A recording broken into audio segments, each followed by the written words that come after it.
Welcome back. Our mission today, well, it's a bit paradoxical, We're diving deep into some source material that takes workplace deviance, usually seen as a big negative, and flips it completely on its head. We're exploring how violating norms, breaking the rules, can actually be good for an organization.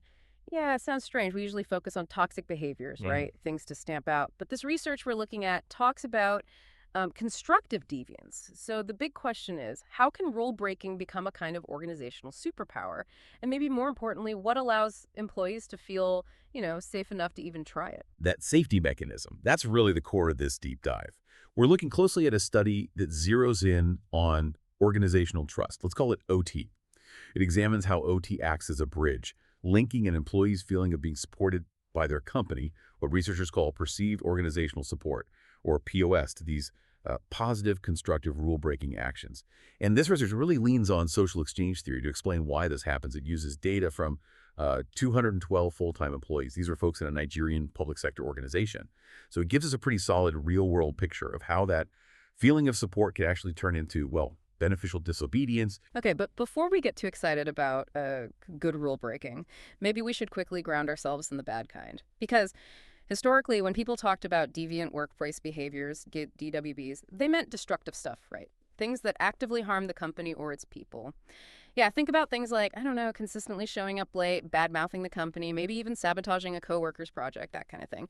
And the research usually links this to negative experiences, doesn't it? Like feeling the organization is unfair, or maybe broken promises, that psychological contract breach idea, or just high-stress, terrible bosses, things like that. Absolutely. And the consequences are huge. It's not Mhm. just, minor annoyances. We're talking serious impacts. Lower productivity, a damaged reputation for the company, even hitting the bottom line, the profitability. That's the traditional view, right? Deviance equals bad, something to eliminate. But, and this is the crucial pivot in the sources we're looking at, there's this growing interest in constructive deviance. And it matters because it seems to play a pretty significant role in driving positive change within organizations. It's about improving things, building things up, even if the method involves, well, pushing against the established norms. Okay, I think we need the formal definition here because the key, as you said, is violating norms. It's not just like being extra helpful within the rules. Exactly. That's the critical distinction. The formal definition is voluntary behavior that violates significant organizational norms and in doing so contributes to the well-being of an organization, its members, or both. Okay, violates significant organizational norms. So the intent, the outcome is positive, but the act itself is technically non-compliant. Can you give us a really concrete example? What does that look like in practice? Sure.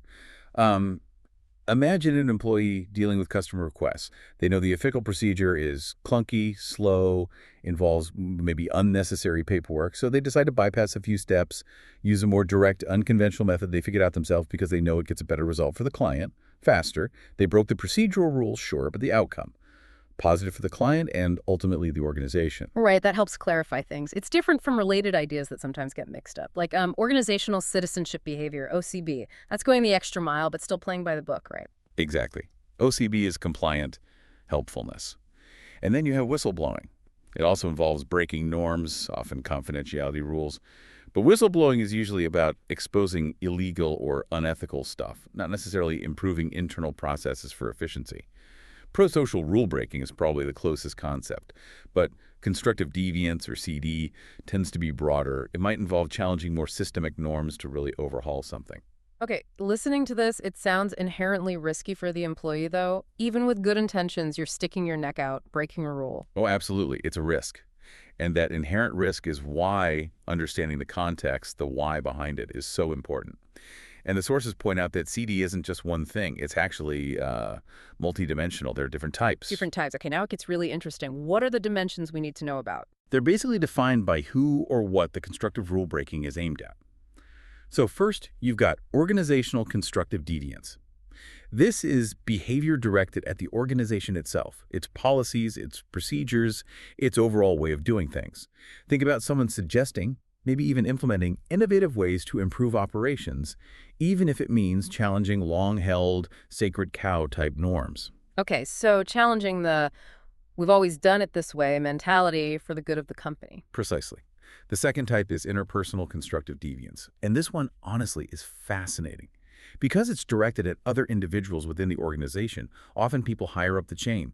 The classic example the source material gives is actually disobeying a direct managerial order if the employee believes doing so will lead to a better outcome for the organization's processes or goals. Wow. Disobeying an order. Okay, that definitely highlights the risk we were talking about. That puts the employee in direct conflict with their boss, with the hierarchy, even if their motive is pure.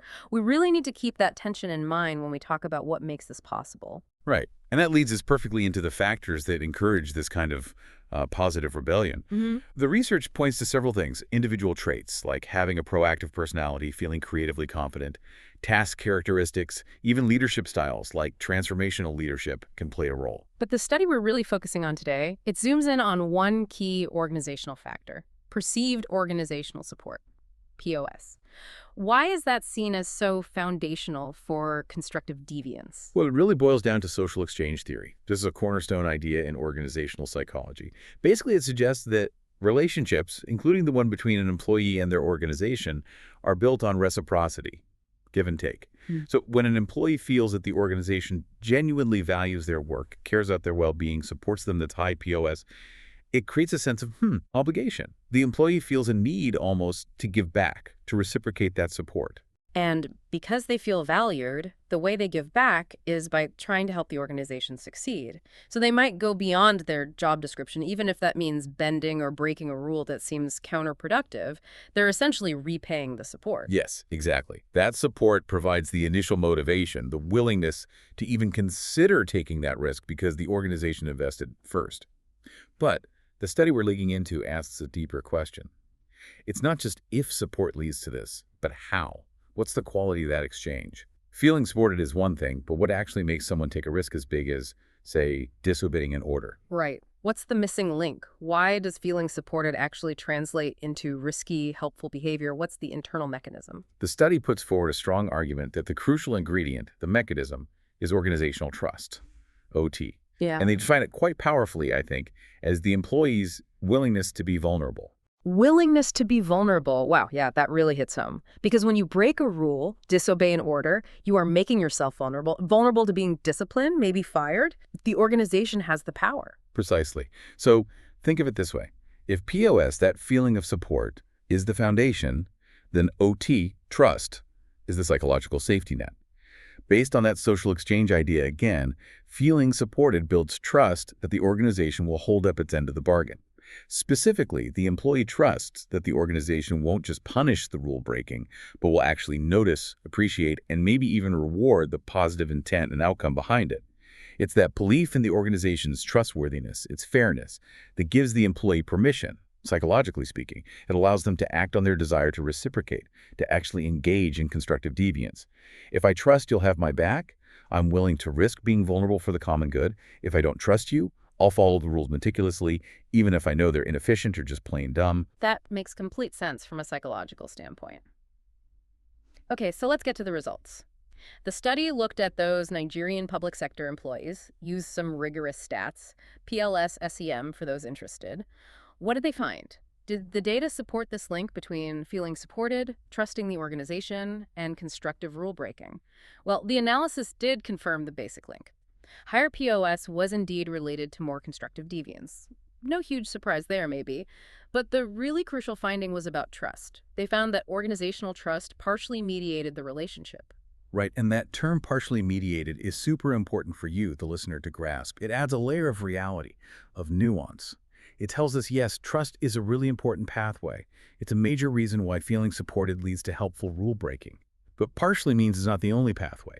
Trust matters a lot, but other things are likely going on too. Okay, so if trust isn't the whole story, but only partially explains the link, what else might be driving constructive deviance? What other factors could push someone to break rules constructively, even if that deep trust isn't fully there? Well, it suggests there might be other mechanisms operating alongside trust. For example, maybe personality plays a bigger direct role sometimes. Those highly proactive or creative employees we mentioned, perhaps someone with really high creative self-efficacy just gets satisfaction from finding novel solutions, sort of regardless of whether they fully trust management to appreciate it. They do it for the challenge itself. Or, maybe in certain organizations, the formal systems for suggesting improvements or rewarding innovation are just so incredibly clear and strong that they kind of bypass the need for that deep personal relational trust. But for leaders, the big takeaway is clear. You can't just hope for those other factors. Building trust is the most direct and reliable way to foster this beneficial noncompliance. That's a really powerful insight for anyone listening who wants to encourage more innovation or positive change. So, for you, the listener, if you want people in your organization to, stick their necks out, challenge inefficient systems, just throwing more benefits at them, increasing that perceived support might not cut it on its own. That feeling of support has to actually translate into genuine trust, a belief that the organization values their good judgment even more than it values rigid adherence to maybe an outdated rule they're about to break. Exactly right. Demands a culture shift, perhaps. A culture where management accepts the risk that comes with dissent, because they understand that the potential long-term gain from positive change is worth the short-term discomfort of a bent or broken rule. Think of support as the initial investment.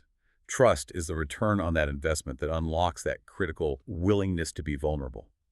So as a leader, you might need to look hard at how your organization actually responds when someone does break a rule for a good reason. Is there a real visible pathway for that person to be recognized, even celebrated? Or does the system default to punishing the insubordination first, even if the outcome was great? The answer to that question probably determines whether you'll see more constructive deviance or less. Which brings us right back to that riskiest piece, interpersonal constructive deviance, specifically disobeying a manager to improve something. I mean, that's where the rubber really meets the road, where trust bumps up hard against the traditional hierarchy. It feels almost unmanageable. So maybe that's the final thought we leave you with today, something to really chew on. If challenging the status quo for the organization's benefit sometimes requires an employee to be willing to disobey their direct boss, trusting they won't be unduly punished, how can an organization possibly encourage that specific kind of beneficial insubordination strategically without completely undermining the necessary chain of command?